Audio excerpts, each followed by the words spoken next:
la grève du 3 août 1953. Grève du 3 novembre 1952 pour le code du travail. Kanto kata soro Mali make République du Mali. Ah, ko yere wolo do nana. Madame Koulibaly Liliane Sidibé ale nana ni dokachi doma bla dagrindala. Kachi ni gajuru srafe doko ko kasuma. Ale bolla yere di. Ni ketala ka do Simbo Adama Keta ko ka bajine ga le fe jansanai. Amido negu mangon sigi kunye yere wolo don tade che. Sona amido a million chama mi do bolo de. Wa akadu ya nuga jaga baraka yere de ko. Me amanga yere wala fale million na de. Che nimbe ko fe. Ala kana ndese ga so mata amido. E kala jama parce que ni imani fe nunu don jamana ko la ni ba la je ko ni bole bi kun fe quoi. Grève du 3 novembre 1952 pour le code du travail. Wasura mangare mahorata. Aw. Donc tu me ni hage nunu tu me anna tunga gele. Wa biba e kwa ka gele ngati me kunu kane.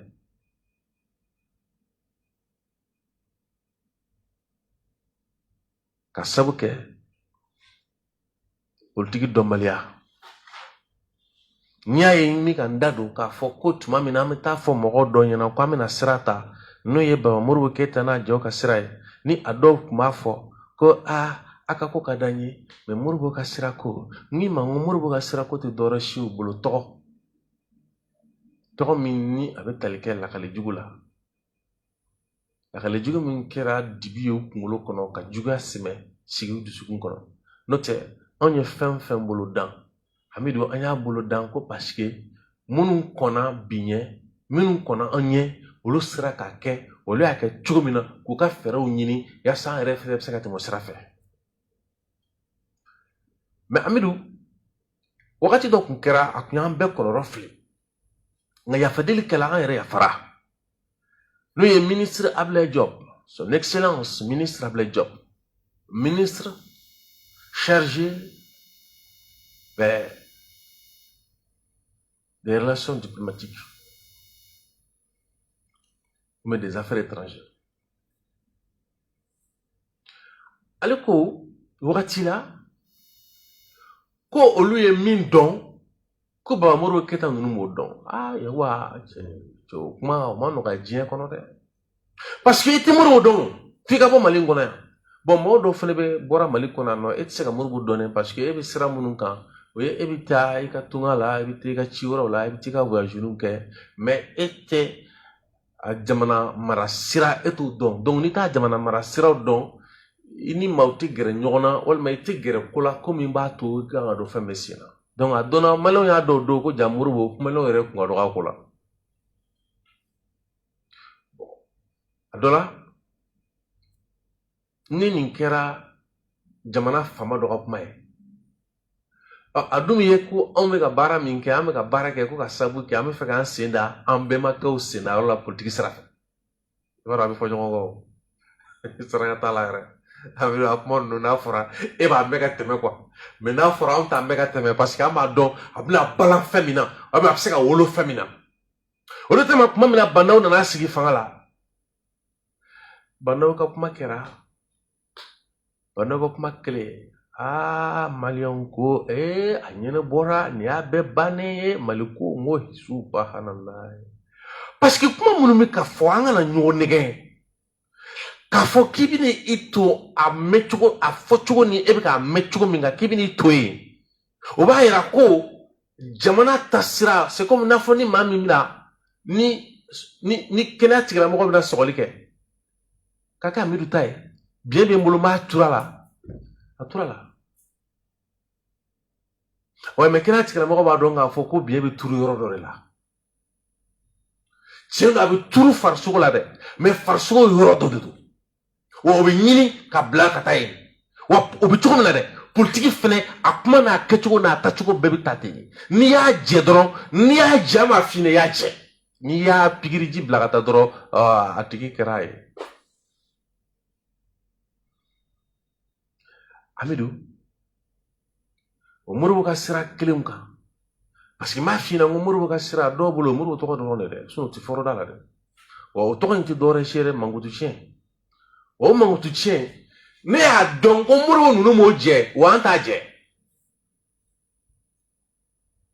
Amidou ma laban k'a fɔ k'an ye terroriste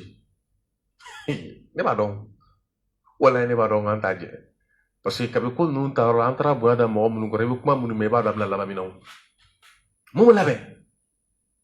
Culture politique tɛ yen, culture politique tɛ yen, maa ma labɛn, politique ya lɔnniya tɛ yen. Jamanaden dun kan ka kalan politique la de. Ni kuma ninnu fɔ kun ye i k'a dɔn ko jamana bɛ firike de kɔnɔ. N'o kɔrɔ jamanaden fanba bɛ firike de kɔnɔ hakilina la. O la, Mantu Jara, ni ye ne bɛ k'an sigi ka nin ɲɛfɔ tan o.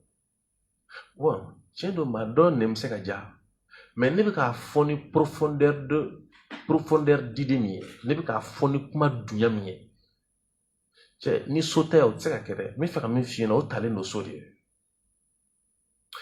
Ne bɛ ka nin ɲɛfɔ cogo min na ne tun t'a kɔnɔ n bɛ se ka ɲɛfɔ wa?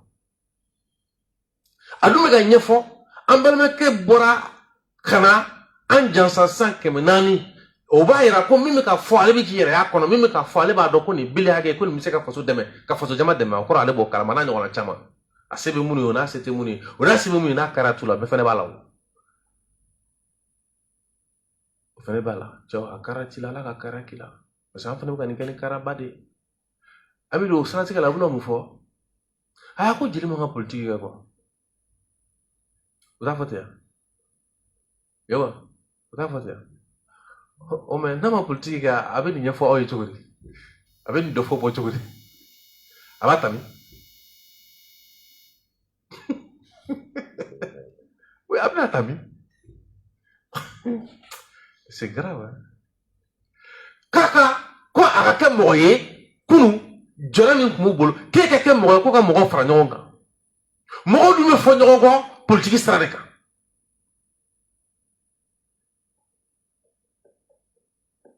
donc n'a fɔra k'e kana politiki kɛ politiki jumɛn de ko dɔ de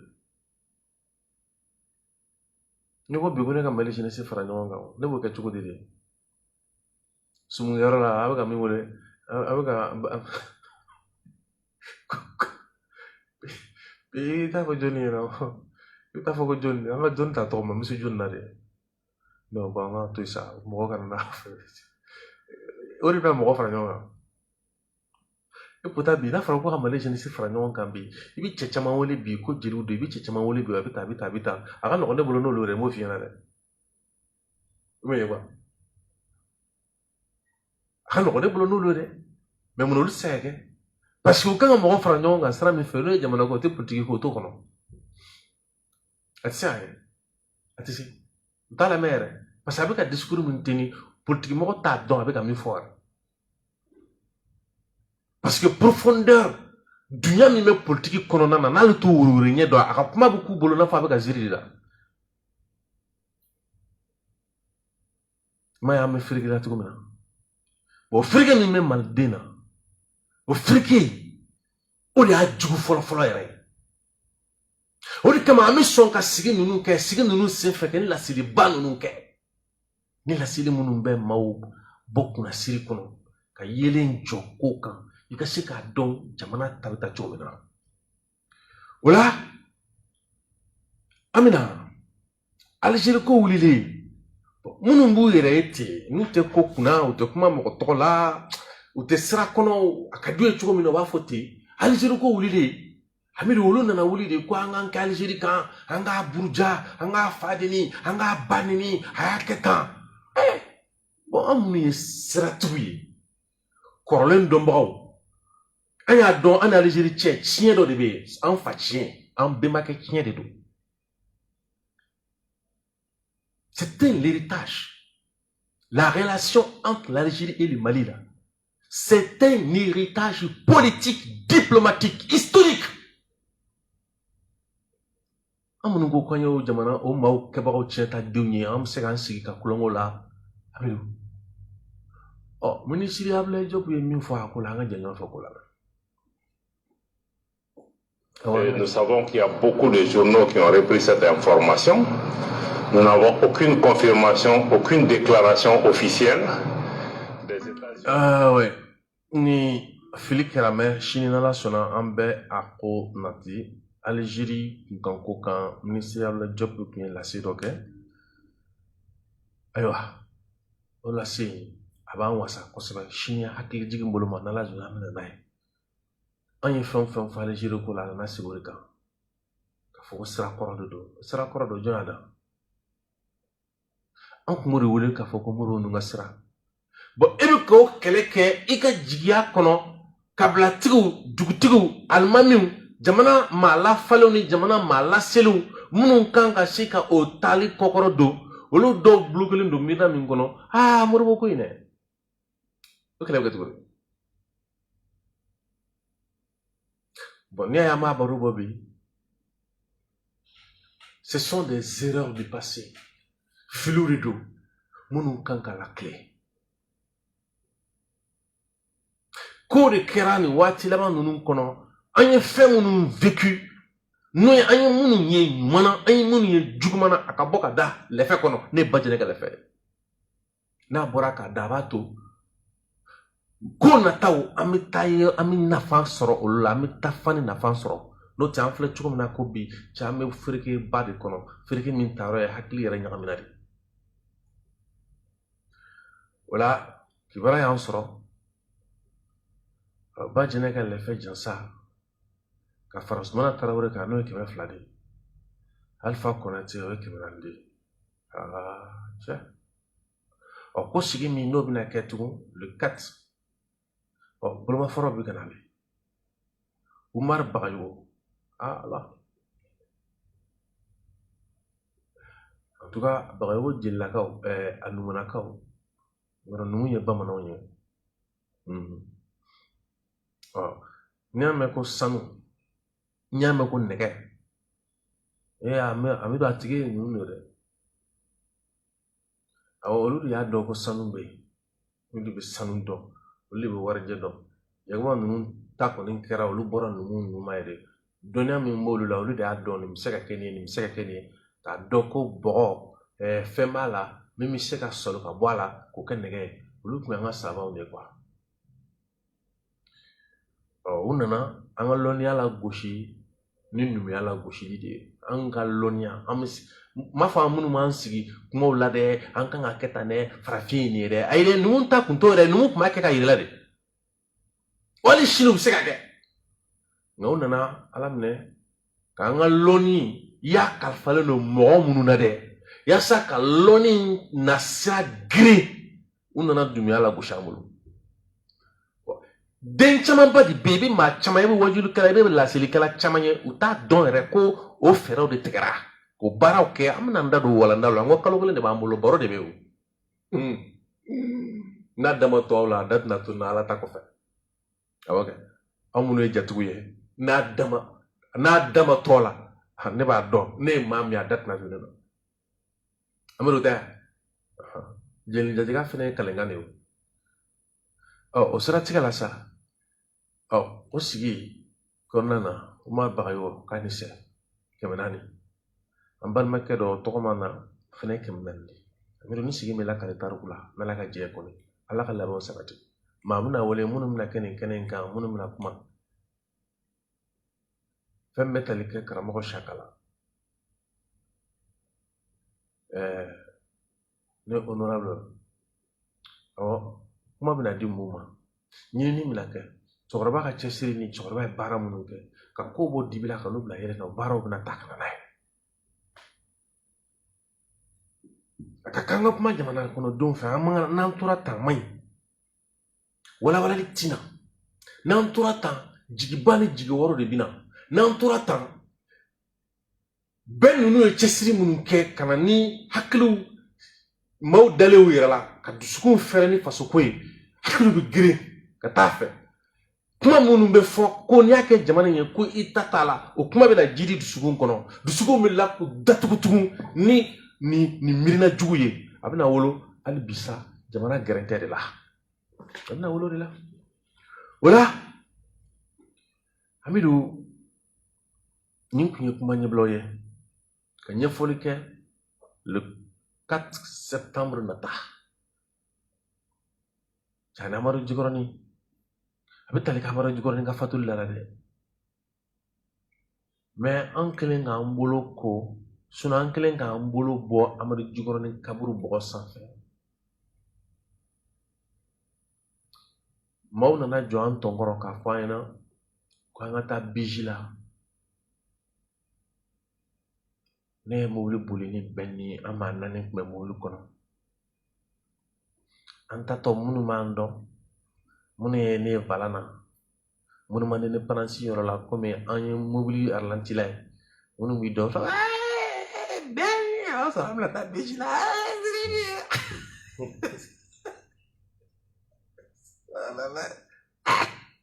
ba yɛrɛ fana b'olu fo sa olu balila ka min bɛ dɔrɔn ko a kɛra tan bɛɛ de b'o sigi de la a kɛra ne ɲɛna dɛ ne yɛrɛ bɛ n sigi kuma dɔ la ka na e kɛ datigi ye ka na e bɔ an ka kuma tigiw la an ka kabilaba minnu bɛ yen ni kuma kalifar'u la ka na e bɔ olu la ka tila ka na nin ko ninnu kɛ e ɲɛna a mana kɛ ci min ye an y'a ɲini Ala fɛ Ala k'an dɛmɛ a ci la sinon min f'i ɲɛna nin bɛɛ ye ten ye Amidu nin bɛɛ ye ten ye nin ye hasard ye est-ce que nin ye hasard ye e ka lajɛ adamaden nacogo la diɲɛ kɔnɔ k'a ye ko o bɛna na cogo ni min na ko o denkisɛ la ko ɲɛkili na b'o la ko nun na b'o la ko da na b'o la ka furu b'o la ka biɲɛ b'o la ka tila ka na nɛnkun b'o la o ka kuma dɔw ko o bɛɛ kɔfɛ ko olu ko b'u yɛrɛ kɛ de nin ko ninnu tɛ se k'u yɛrɛ kɛ sa ko wɛrɛ bɛ nin ko ninnu na se wɛrɛ bɛ nin ko ninnu kɔfɛ dan tɛ se min na o b'a yira k'a fɔ ko an filɛ ka nin min kɛ tan ne tɛ se k'a miiri ko nin ye hasard ye k'a fɔ ko dɔ tɛ min nana a yɛrɛ ma ten Amidu a ko kɛra n bɛ ka min ɲɛfɔ tan ne bɛ se ka fiyɛ de dɛ Kuyatɛ man di n ye m'o fɔ dɛ o t'a fura tɛ n bolo mais a tɛ ko t'a sun kɔrɔ o tɛ tiɲɛ ye o tɛ tiɲɛ yɛrɛ parce que ko minnu filɛ k'a ɲɛfɔ mais ɲɛfɔ cogo wɛrɛ t'a la nin kɔ a kɛra de n'a kɛra ale de tɛgɛ kɔnɔ a kɛra a la a kɛra a ɲɛna a ɲɛ wagali sunɔgɔ tɛ o la waati t'an labɔ sini an na o la tɛmɛ yiri karamɔgɔ jaabi parking ko kuma min bɛ yen ne y'an b'a kuma ta ni ka sigi dɔwɛrɛ tɛ o ye kiiri tigilamɔgɔw ka laɲini kelen kɔ district ka kangarida kelen kɔ ko fɛn bɛ tali kɛ commune 3 mairie k'a bɛ ye ko dɔ kelen don k'a fɔ ko ale sinsinnen don olu ka laɲini kan ko yaasa sibiri nata ale ka taa ka a ka kiosque sigi o dun tɛ se ka sigi fɔyɔrɔ dɔ ka kari fɔyɔrɔ dɔ ka tiɲɛ o dun tɛ se ka sigi ka kamalenkɔrɔ maa denbayatigi maa 27 mun bɛna b'o la ye n bɛ don sini Yakuba taara yala min kɛ ka kibaruyaw ta ka na an na sigi o kan mais ni maa min parce que kuma dɔ la an ni kiiri tigilamɔgɔ dɔ tɛ ɲɔgɔn faamu kiiri tigilamɔgɔ dɔ b'a fɔ ko munna ni maa 2 bɛ ɲɔgɔn na ko an bɛ kuma di maa kelen ma ka maa kelen dɔ in to yen ni y'a ye min ye ka kuma yan o tɛ interview yɛrɛ hali ne ka émission na n'i ye min ye ka weleli kɛ o tigi dalen don a yɛrɛ la de dɛ ayi o tɛ litige ko de o te ami nyona kuma de ne ka émission afura dama ne ma mi ka woleli kala o tigi ba donner ko ale be doni do bo dien re doni ma mi ngolo ko ne ga nyingali jabita bolo monsieur le procureur o te son ne ka nyinga de al ni ne wokoloni siri juru la ko saraka ateso ni ma mi sonne ka fo ko ne ka aka kuma kanta ka shira ni ma mi yere ka fo ka wa mbo aka ko yere kala ma se go tigi dale no ala de go yo ye wa o ri jala o te che ma mi yere bi son ne ka bo aka ko kalama ko ale ni mo bi nyona wallahi o tigi dale no ala ta de dale ataka ke chin ya ka ke ngalo ko re de ya tigi dale no ata de la de donc pour juge munu wal ma critique na mo munu ba fo ko o ma jeba nga barla parce que kibe mo kele ni kunka me kuma be ante fan flan ni ngali ke fando mo nunu te so wa ne refene mo te mo ka interview la de ne ba ke shira dro ni kama no te ni ko nunu nana ne be barake ni sebe ni o de kama ni mami ni ga ngali ke chuko jati mine iba don tigi ala ngali ke chuko ma ko me fendo ma chama mi se ka kuma ne bi ki yininga iba fo ka fere e bolo ko na tigi la mo bla yara ma ka se ka fo ka ta de non ngone ga nyingale bene bolo de ati yele mawo abi sigi nyogon ga nyere be kuma chuko mena mi nyingal di mate ka jabi chuko la te pour que mo ka fo ko so la ne fene bo ke ni ko mo ma de ne ma mi gorota ko kana mo lebu yara jina de ni ko ri am se ka wala jugo kele ka bwani nyogon che no kara bemina na yo bingali jugo kele ka bwani nyogon che wa to jamana deun ka soro ati che ni ko di ni ga mi gorota kunte ko kana yere yira ni ko di ngongali adobe ni na ne ka jatela no do na bala o se ka ambo bolola o ambo nola kiri bambali o bi jamana jumenta nye dongo do kaso jugu abi jamana jumenta nye kiri nya dombalia jamana don fe munu yera kala ni no luma kuma dala malu yere bi tunu e kala je ni parking ngo kuma mi flex sinanye sebe on choma yoro min kan adi ma mi fo doneno dugu koloko la yoro min kan adi ma mi fo doneno no dugu koloko manga de be mali kona no nyete ka sorola amadu man turi klela ona na kuma do fo me am se kan sigi to di kan da tugo kan ka kala ka miri ko jamana bina jote e ka amadu tonto ko la be bon adi ki sigilen tu ka du kono ifa e du min to e otlala ka ta kana dima ni mi gela do bi ni jo ka fo ka de ta da papier flendi o be na ni police ni janama fana kana fo ko ki dabo wa sebe ngulu se kanya betu ko sandona anga seminaire min be samanko ka fora kulu ni mogodot be du makulu ko kumana o du makulu ko kuma ko nana seminaire yere jodi ka elevu ba kona ka kobeke ka fora ko ajira ka ko papier sebena ko justice ko katayoro ko katayoro kare jugement c'est mo gouvernement c'est foi ko ka gendarme blakata mo blasera kata ka yoro kare anyi misra la binga milonge bisika kichukudi asika kichukudi ebi ulikata katoti chukudi otmana nebe lettre min seben yurugurgu anambara anasura komine jama de kenembe kiblo luka barate foye duma kono fere ko abana uba fere mo ko flama uba fere mo ko saba ube papier fana da kala koro ka yira ka ko keta ko lu de tadu ube do inde tadu nere ka terrain abe yirmajo ni terrain soro 84 ka soro ni ko manay don gele mo na kana fo na ko ay ko ni ma wuli ki terrain ti bolu blende en ko mungera ko do terrain ti ka ken nani abi ka atlam lo nani subhanallah ana wulla ka mo bla ka ta jonu tara la o se gara kana ko chenene katla na ko ay wa kado ka bi kana di mo ni gele ateli mo nimba do ka fo ko ne tal aba fo ko na kuma wulla mbezo mate ten pay ni soro ko mana na mandi president ka sara ko tola ay tanga terrain ka di terrain ne ko ni demsunu kena demsunu wede waya mba ngayore singa mabake balantare na ngaba ko kala na ni mo jora la ala ta la ala ake mo jora la ay ba nye be bagam maran doni ni mi ke be to ka to blay ay wa akoy o kama de wakati sera for kan ngasi gatma afum na ko ta jindu parce que ma shiti e mimbe ko fa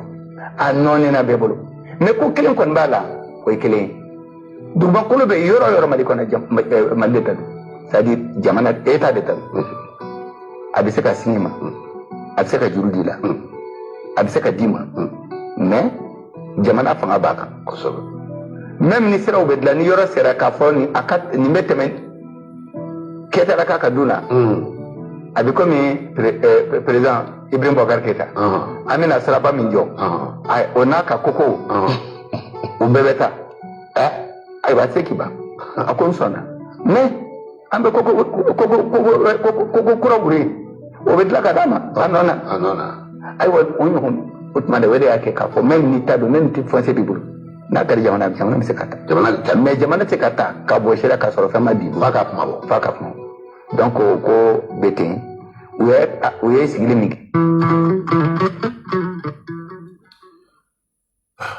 Amadou mantura ala ka hinala afo bo nga njelen na c'est ka be frekele ne do mais Amadou et pourtant mawre sigilin do ko munu ya kalange ka dona be mo mun ne jamana bu sara o le sigilin do ako kuna ab freken jori wulu seren chudi dona jumini bula mun na frikili mun na toli machiti ka fo fam ko be nyagamina on na fo ngo maldu an ga nyeshin ni baroma awedo maldima fo fo mun shi be maldinga kuma ke chu ni wula kuma na haka kuma no abana ni jamana bawuli di mena turu serami wakati mina mali no se ta fani na fante kuma la ori kama niko angan senji guduma angan bulu lan kunda mala amido same wakati sirasa awa same wakati sira ni ma fina nga bifongo jilti malonga ngate na washa amido ni kuma nunu mana fina ebi nyingali ke muni batina washi ni o jabi soro wakati na kuma nkorro ni mo nyingali ke liti kuma korro de amido same ni mo wakati na washi ba same ni mo bi yala malua ni mo nyokoro kodi biaka kan mu ka same kwa same jume ere ka do ki bise ka jora do fa sokola iskili kam ikam malai yerama ka fokono misi aka gelene me misiu awoni flega ni bara mi ka geleme ko ma do ko ne bise ka kewo e ko ma do ka do na ko mena ekisi ki miri ko ne ka ke so ndale misi ka ni mago munu nya ko ko lutwe ne ko bo fa so baral eche same ma tseka kede wala tseka ga boy o de kama na bi fe fasuka jo aya jija ko do ka ira mola mi valeur ye mi ko molo mawye jamana tseka jo ako o de kama monsieur le président Noé Hussein Amiongino oui et voilà ni kuma kan nunu tomo parce que akadine mauka sebenu ke mauka nyefoli ke uka nyenema la ori kama wakati kara zumana sako akaka mauka nyefoli ke kwa ni wati kuruna antna sika bere fala mais usena miongino dola alika ni kuma kanunu mali mogo bina jwala kasabu ke bara usena miongino ale kɛra mɔgɔ ye politique mɔgɔ la min m'a disi gosi ni kungo kɔnɔ mɔgɔ ye quoi ne burusi de kɔnɔ ne burusi kɔnɔ mɔgɔ de kungo kɔnɔ mɔgɔ ya cogo jumɛn bɔyɔrɔ ko mɛ sugu dɔn même beaucoup tard donc o de kama aka kafa dɔ bɛ yen min nana sɛbɛn a fɛ a bɛ 2019 oui min tɔgɔ ko le peul sans troupeau c'est-à-dire que fila cɛ min ni i b'a ye bagan gɛnta tɛ yen fila cɛ bɛ yen mais bagan gɛnta tɛ yen n nana ye n t'a dɔn Jam TV kan sɛbɛnnen don enracinement et vérité en politique pour le destin du Mali. Pourquoi le destin du Mali appartient aux hommes comme Fussine Amengele? Ko gili doni oni tiɲɛ bɛrɛbɛrɛli kɔnɔ ko munna Mali kan ka kɛ n'a y'a mara ye o kan ka di mɔgɔw ma politiki sira fɛ min n'a fɔ Fussine Amengele a ko a y'o fɔ munna a ko a ka kafa min ni o bɛ tali kɛ a yɛrɛ kunkanko kumaw la dans son ouvrage autobiographique Le Peul sans troupeau ni o ye kafa ye min fɔlen a fɔlen don min kɔnɔ ko fila cɛ min ni a bɛ ye k'a fɔ ko bagan gɛnna bagan c'est-à-dire que fila cɛ bɛ yen mais bagan gɛnta tɛ yen Fussine Amengele dit Poulor, Fussine Amengele min n'a bɛ wele k'a fɔ ko Poulor lâche une vérité qui claque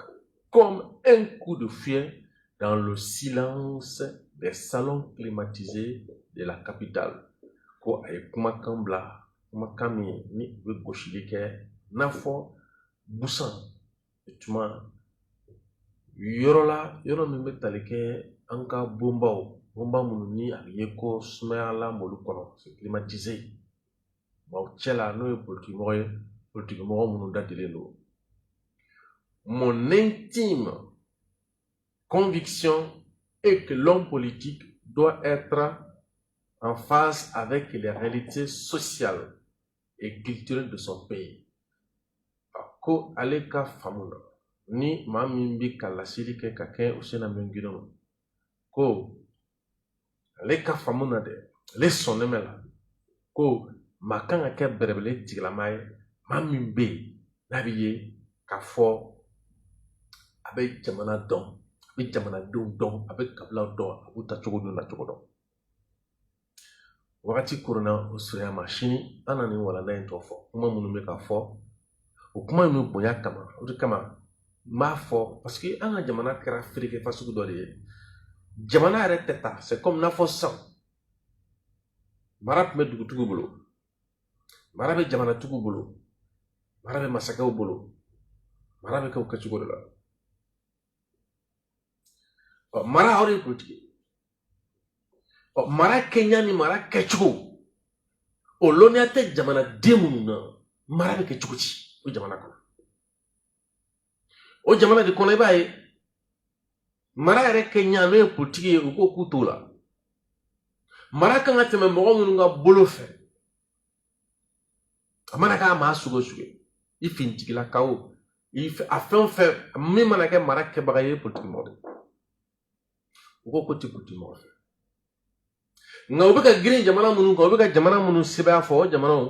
o politiki de y'olu bonya politiki de se d'olu ma Amadu a kɛra i ɲɛna a kana k'i ɲɛna k'a fɔ k'u bɛ k'o fɔ politikimɔgɔ dɔrɔn de ma dɛ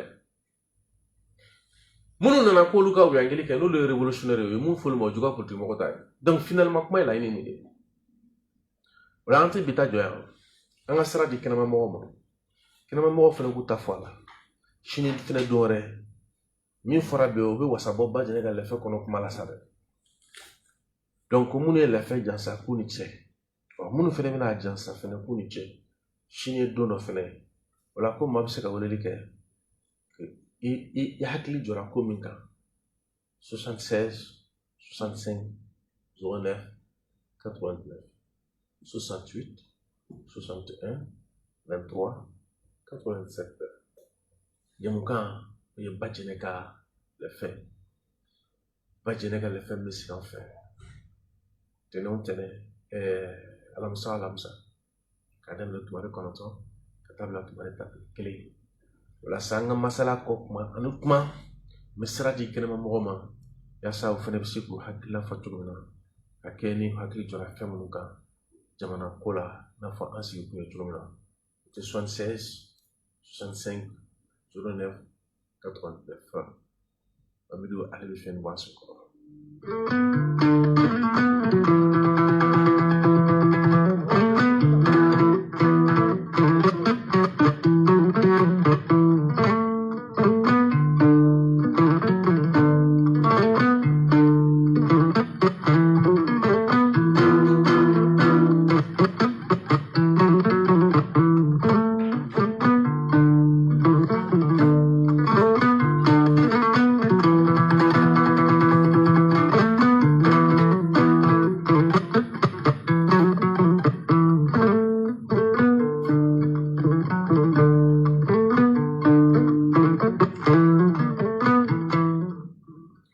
Oui, allô?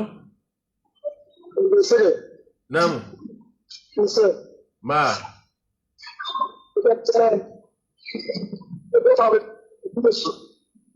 Ale kali ima internet, Bluetooth man na.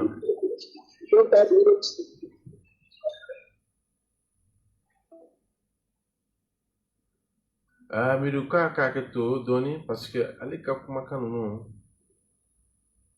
Ouais, gela doni mbala.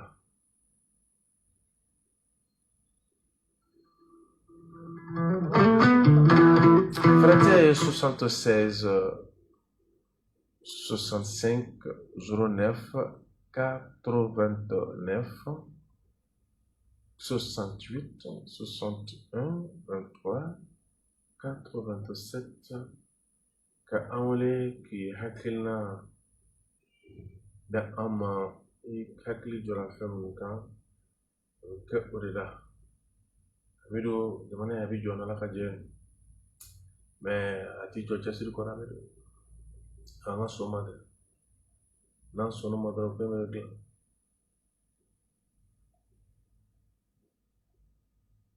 yalo walasa Amidu ale bɛ fɛn ɲuman sun kɔrɔ yanni nɛgɛw ka se ka sira sɔrɔ ka ɲa a sabu kuma dɔ la nɛgɛjuru sira ko in ma nɔgɔn ouais.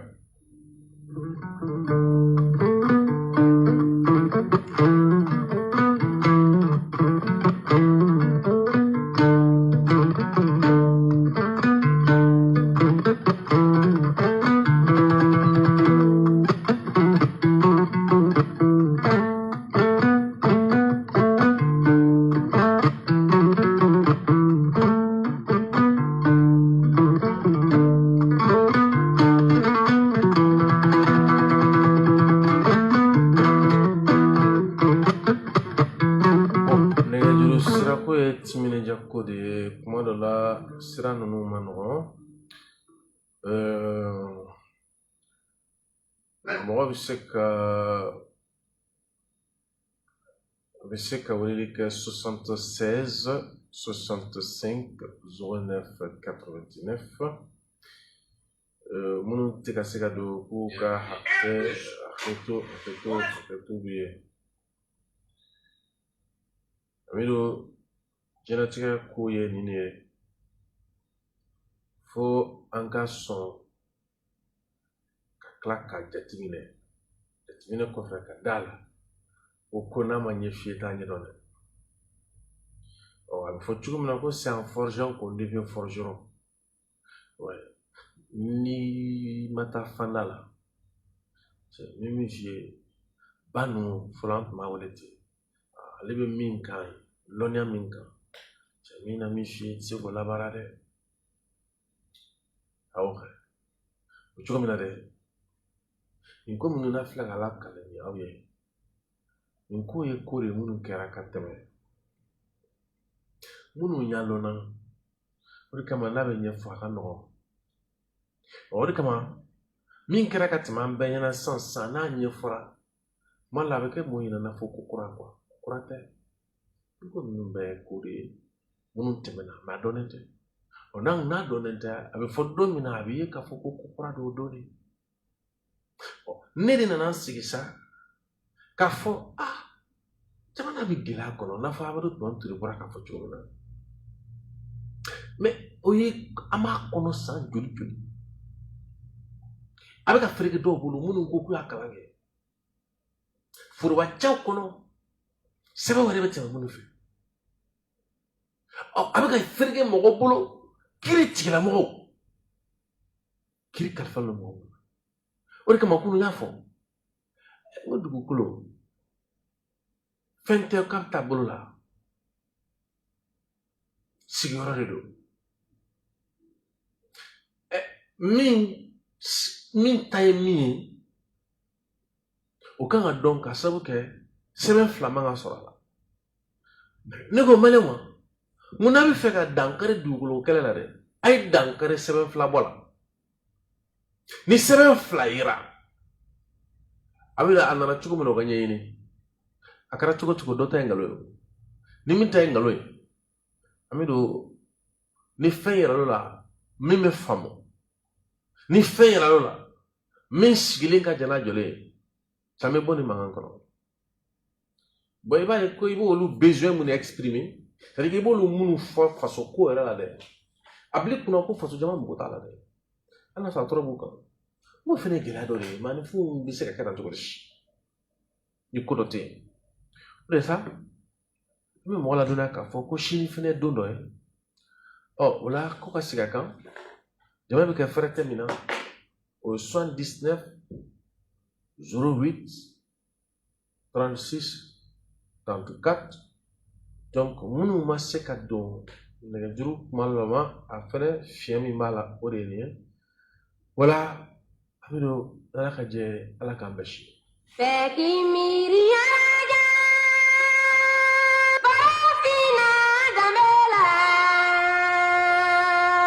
Lefe ye fɛn kɔrɔba ye an fɛ yan Mande, fɛn barikaman don, sanuyali kɛlan don an fɛ yan Mande.